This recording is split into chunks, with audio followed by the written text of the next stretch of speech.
Survival games. It's a weird yet wonderful genre. They offer worlds that are brutal, hostile, and yet unfair. But sometimes they're oddly peaceful. Okay. Oddly peaceful, still, and even calming. But what actually is a survival game? Well, it's a game you fucking survive. Survival games are typically set in hostile open worlds, where you start with nothing, or if you're lucky, some slav drip in a glow stick. Oh aye, nice. What the fuck am I to do with this? You gradually build yourself up, speedrunning arthritis, or raiding 40 houses for a single tin of spam. We've hit big tonight, boys!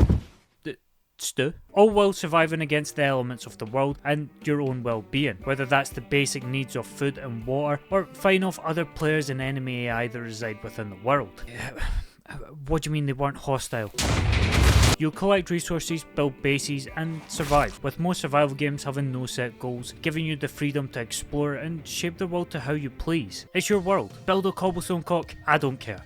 But don't do that. All that is just a rough outline though, because the genre is packed with games that follow the same core principles, but play and look completely differently, ranging massively in how hardcore they take the survival elements, or whether the focus is in PvP or PvE content. Like, yeah, sure, Minecraft and DayZ are both technically survival games, but one has you shearing sheep, and the other has you get chased by the Slavic baseball bat enthusiast. You've got the more exploration and PvE based games like Minecraft, Valheim and Terraria that often have loads of PvE content to partake in, light RPG elements, memorable locations to explore, and a ton of creative options when it comes to building your base of choice. Right.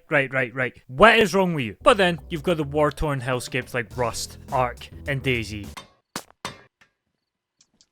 Games that all have PvE elements, but have a heightened focus on player versus player interactions. The games that don't choose to push the boundaries of gaming, but rather to push your mental strength to constant breaking points unknown to man.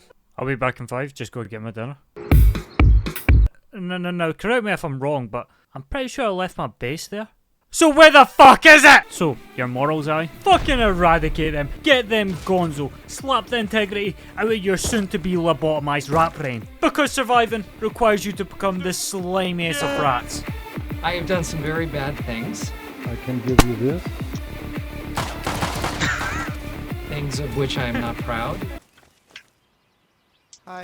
These games have constant high stakes, with gear being easily lost to death, or just someone raiding your base and taking a week's worth of grinding insanity from you in one fell swoop. But again, even within this bracket, these games range massively. Like, DayZ and Ark both have a big focus on PvP. The difference being one is set in Russia, and the other is fucking Optimus Primal! So, survival games are brutal. They require a lot of time, and a lot of the gameplay consists of, well,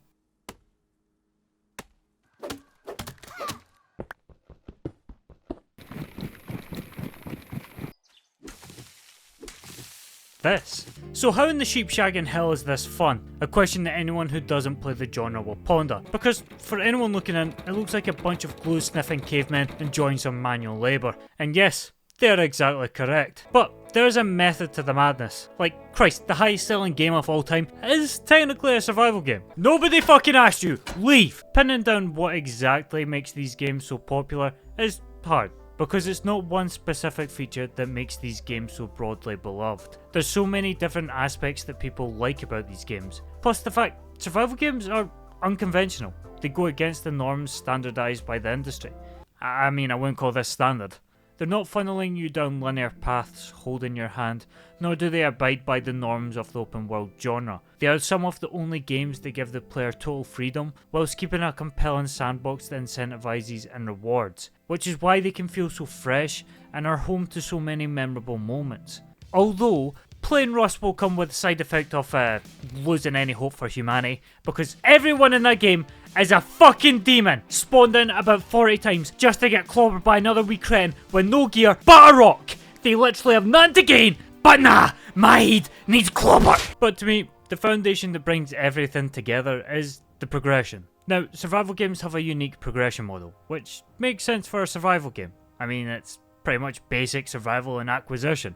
You progress in almost every aspect, getting better tools, technology, armor and stats, or building grander, more secure bases, with progression not being set in stone. Rather than getting a slightly different red dot sight for your American furniture, you're going from a net worth of 1 rock to wielding an MP5 and flying a fucking helicopter.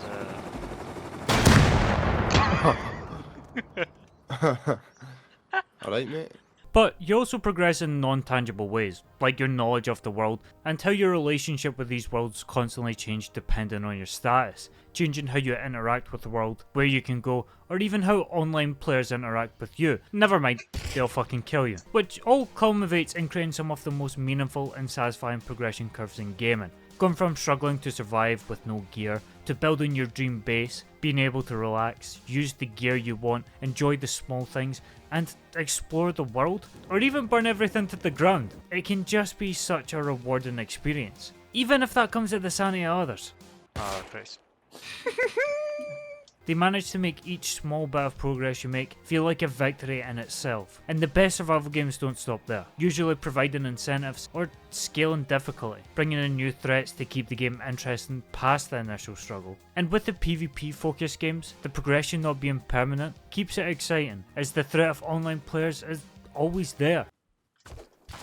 Mostly. Which conveniently sets up the high stakes gameplay, intense combat encounters these games can offer, because the ability to lose your loot, resources, or base at any moment will have your heart doing somersaults as you tiptoe that line of lava or jump at the sound of a gunshot. Which, by the way, the amount of times I've physically recoiled from a noise, tabbing out and dying because my hands were 12 meters away from the fucking keyboard is staggering. That adrenaline rush when you have a lot of resources, pull off a successful raid, or get some class loot and you're trying to get it back to safety is honestly like no other. Oh, Scott Thompson! Alright, get that and go. Oh, Run. I'll just hold him off, mate. He's distracted on me, just keep on, mate. yeah, just keep... Watch me run over a landmine. These moments have you desperate and hyper-focused on every detail, worried about what's around the corner, giving every decision its own weight and consequences, as it can be the matter of life and death, getting more loot or losing it all, with that thrill of pulling off the impossible in these high-octane moments being exhilarating and relieving. And that intensity is just amplified by how brutal deaths are, coming in an instant, and a lot of the time unexpected. These moments are sporadic, never letting you get accustomed to that shock, with it always finding a way to catch you off guard. There's no set pieces with steady build up and payoff, it's infrequent but instant, and that combined with the stakes makes it one of the few genres that I genuinely freeze up in combat encounters, rather than react and snap without thinking. Which is why it's so gratifying when you prevail and overcome the dangers of these worlds. It makes every bit of progress feel like a victory. Of course, this is all to varying degrees. As you die in Minecraft, you'll probably be able to make it back to your stuff again, as long as you didn't tumble into Mount Doom. Whereas dying DayZ, well, you're fucked. Okay, so I died there, and I'm here. Oh nice, that should only be a 45-minute run. But don't worry, because you've always got the respite. Which, the building is a staple of the genre that beautifully coincides with the progression, giving you the ability to create a home, town, and, of course, whatever abomination your mind can fathom. This took me 4 hours.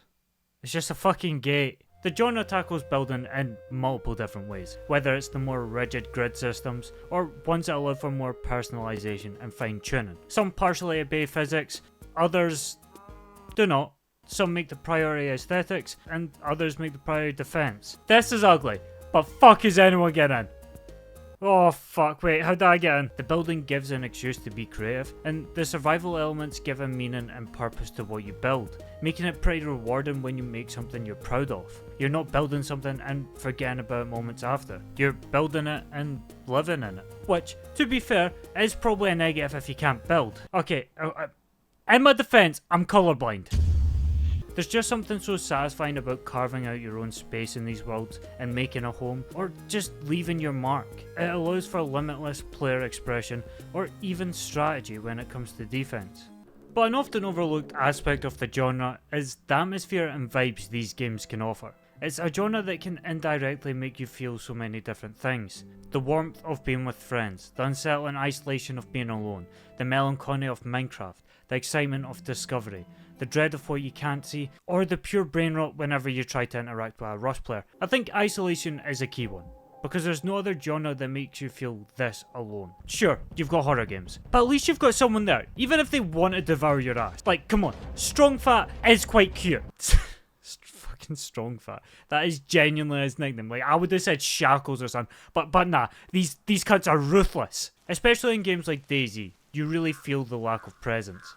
That peaceful, palpable silence quickly becomes discomforting, having you on edge rather than relaxed. You know the dangers of the world, and every noise will have you asking what it could be. Luckily, you don't have that issue in Rust, because you'll hear a player recite some ancient scripture from the Necronomicon or some shite long before you hear a bear tackle you. Every time I see a big black man shaking their booty cheeks. It's fascinating how this insane level of tension is built through your own experience and is not typically the result of layers of pure genius game design, but rather the nature of these games. And survival games in general have an uncanny ability to make it feel like there's something always missing when you're alone. Including games as harmless as Minecraft, there can be an eerie stillness that surrounds you. You're the only one there to experience that world. It's that feeling when you think about being the last person on Earth. It's lonely. The absence of constant simulating content gives you space for your mind to wander and reflect. But despite the brutal nature of these games, they can have so many wholesome and heartwarming moments. They manage to build a real sense of community with friends or complete strangers as you work together, explore, and just exist in these shared worlds. They have the ability to make small moments meaningful. Something as simple as sitting by a fire can just be wee special moments. There's no exciting reward, but it's just nice. The struggles of these worlds make these peaceful breaks feel rewarding in themselves. Moments that allow you to enjoy the company of friends and breathe. Moments that in any other genre would be pace-breaking, boring and tedious, but oddly work here. Small breaks where you just enjoy the moment, the goofiness of the situation, and just talk. Which is why I don't think there's any other genre that benefits this much from the company of friends. In a weird way, it allows you to really talk, instead of screaming at each other with the worst callouts known to man. Mate, on your left, mate, behind you, mate, right there! Oh my god. And of course, the genre is known for its immersion and exploration, as they give you the freedom to properly explore these worlds at your own free will, managing to make exploration feel organic as it incentivizes through your own curiosity rather than forcing you. They're worlds that might not have the jaw-dropping vistas of Horizon or the wonder of Elden Ring, but manage to make these ordinary worlds feel special in their own way, whilst acting as the main way of setting the tone of these games. Not to mention how a lot of these worlds are procedurally generated, which really makes exploration feel exclusive to you.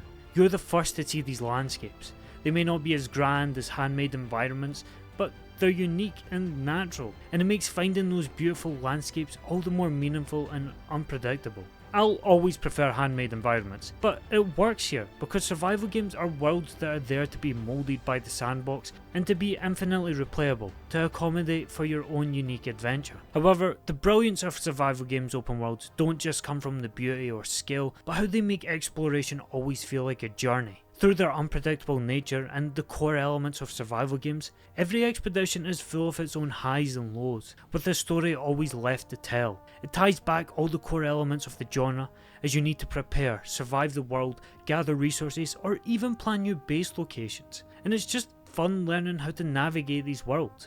Right, where are you? One sec, there's a sign.